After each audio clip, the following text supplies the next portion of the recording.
میں نے اپنی ان دو آنکھوں سے اپنے نبی علیہ السلام کو دیکھا، بتاؤں کیسے تھے؟ کہتے ہیں کانا نورا، وہ نور تھے۔ عام کسی شخص کی بات نہیں کر رہا، دیکھنے والوں کی کر رہا ہوں، اور سند بھی کمزور نہیں۔ زہری عن سالم عن عبداللہ ابن عمر، تمام اصول حدیث میں اس کو اصح الاسانید میں شمار کیا گیا، اور یہاں پر مصنف عبد الرزاق میں معمر عن زہری عن سالم عن عبداللہ ابن عمر، یہ سند ہے اس کی۔ اور حضرت عبداللہ بن عمر رضی اللہ تعالیٰ عنہ جو آنکھوں سے دیکھا تھا محبوب علیہ السلام کو، وہ بیان کرتے ہیں، کہتے ہیں کانا نورا، وہ نور تھے۔ کتنا نور، کیسا نور؟ چونکہ نور 10 معنی میں قرآن مجید میں استعمال ہوا ہے۔ نور تو میرے نبی علیہ السلام کے کھلونے کو بھی کہا گیا، یہ نور کہا یہاں پر ابن عمر نے تو کون سا نور ہے اور کتنا نور ہے؟ کیا صرف ہونٹ مبارک نور ہے یا صرف لب مبارک اور صرف آنکھیں مبارک نور ہے؟ کہتے ہیں کانا نورن کلہ، وہ سر کی چوٹی سے لے کر قدم کے ناخن تک نور ہے۔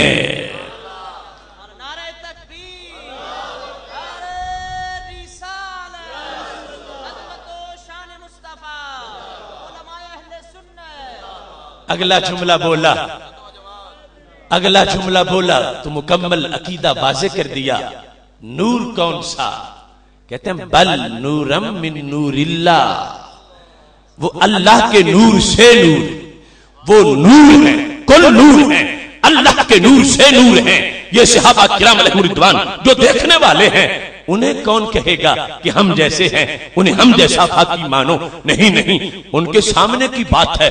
حضرت عبداللہ بن عباس رضی اللہ تعالیٰ عنہ کہتے ہیں جب بحر آتے تھے، اگر حجاب چہرے سے ہر اٹھا ہوا ہوتا تھا، لم یقم مع الشمس قط الا غلب ضوءه ضوء الشمس، اگر بے حجاب چہرہ لے کے بحر آتے تھے، آپ کا نور تو سورج پہ بھی غالب آ جاتا تھا۔ صحابہ کرام علیہم رضوان کا یہ مسئلہ الجھن کا نہیں تھا، ان کو کون یہ کہہ سکتا تھا دیوار کے پیچھے کی ان کو خبر نہیں، جبکہ ان کے سامنے کا معاملہ ہے۔ صحیح بخاری شریف میں رسول اللہ صلی اللہ علیہ وسلم تشریف فرما ہے اور موتا میں جنگ ہو رہی ہے، اردن کا علاقہ ہے، اور رسول اللہ صلی اللہ علیہ وسلم تشریف فرما ہے مدینہ شریف میں، اور ڈائریکٹ تبصرہ موتا کے میدان پہ کیا۔ اخذ الرأیت زید بن حارث فاصیبا، صحابہ جھنڈا زید کے ہاتھ میں تھا، اب وہ شہید ہو گئے۔ ثم اخذ جعفر، پھر جھنڈا جعفر بن ابی طالب کے ہاتھ میں تھا، فاصیبا، صحابہ اب وہ شہید ہو گئے ہیں۔ ثم اخذ عبداللہ ابن رواحہ، اب جھنڈا ابن رواحہ کے ہاتھ میں ہے، فاصیبا، اب وہ بھی شہید ہو گئے ہیں۔ ثم اخذ خالد بن ولید، اب جھنڈا خالد بن ولید کے ہاتھ میں ہے۔ فرمایا 9 تلواریں لڑتے لڑتے ٹوٹ گئی ہیں، اور اللہ نے خالد کو فتح عطا فرمائی ہے۔ اب جب یہ بات ہو رہی تھی تو صحابہ میں سے کسی نے نہیں کہا کہ پیغمبر آپ کو تو دیوار کے پیچھے کی خبر نہیں ہوتی، معاذ اللہ موتا تو دور ہی بڑا ہے۔ کوئی نہیں بولا، سب ماننے والے ہیں اور یہ یقین رکھنے والے ہیں کہ یہ شان ہے ہمارے محبوب علیہ السلام کی۔ موتا کا میدان ہو یا اس سے کہیں دور کا معاملہ ہو، بیٹھتے مدینہ شریف میں ہیں اور لمحہ لمحہ کی خبریں صحابہ کو دینے والے ہیں۔ یہاں تک کہ جب لڑائی ختم ہو گئی تھی، موتا سے ایک صحابی آ گئے، اور یہ لفظ البدایہ ابن کثیر نے البدایہ میں لکھے ہیں، کہتے ہیں جس وقت وہ صحابی پہنچے مجمع لگ گیا، مسجد بھر گئی، محبوب علیہ السلام تشریف فرما ہے۔ وہ صحابی اٹھے کہ میں بتاتا ہوں کئی ہفتوں تک جو لڑائی جاری رہی تو اس کی رویداد کیا ہے۔ جب وہ صحابی جو آئی وٹنس اور چشمدید گواہ ہے وہاں سے چل کے پہنچے ہیں، ابھی بولنا چاہتے تھے تو میرے محبوب علیہ السلام نے کہا ان شئت فاخبرنی وان شئت فاخبرک، صحابی مرضی ہے تم بتاؤ، مرضی ہے تو میں ہی بتا دیتا ہوں۔ انہوں نے یہ نہیں کہا میں تو موجود تھا، آپ تو یہاں تھے، آپ کیسے بتائیں گے؟ نہیں، وہ یقین والے تھے، وہ ایمان والے تھے۔ کہا یا رسول اللہ صلی اللہ علیہ وسلم آپ بتائیں موتا میں کیا کچھ ہوتا رہا؟ محبوب علیہ السلام نے خطبہ شروع کر دیا، علم غیب کا چیپٹر کھولا، سب کچھ بیان کیا، کئی ہفتوں کی داستان جب بیان کی ہے، آخری جملہ جب بولا ہے تو وہ صحابی جو موتا سے چل کے آئے تھے انہوں نے نعرہ تکبیر بھی لگایا ہے، نعرہ رسالت بھی لگایا ہے۔ کیا کہتے ہیں؟ والذی باشک بالحق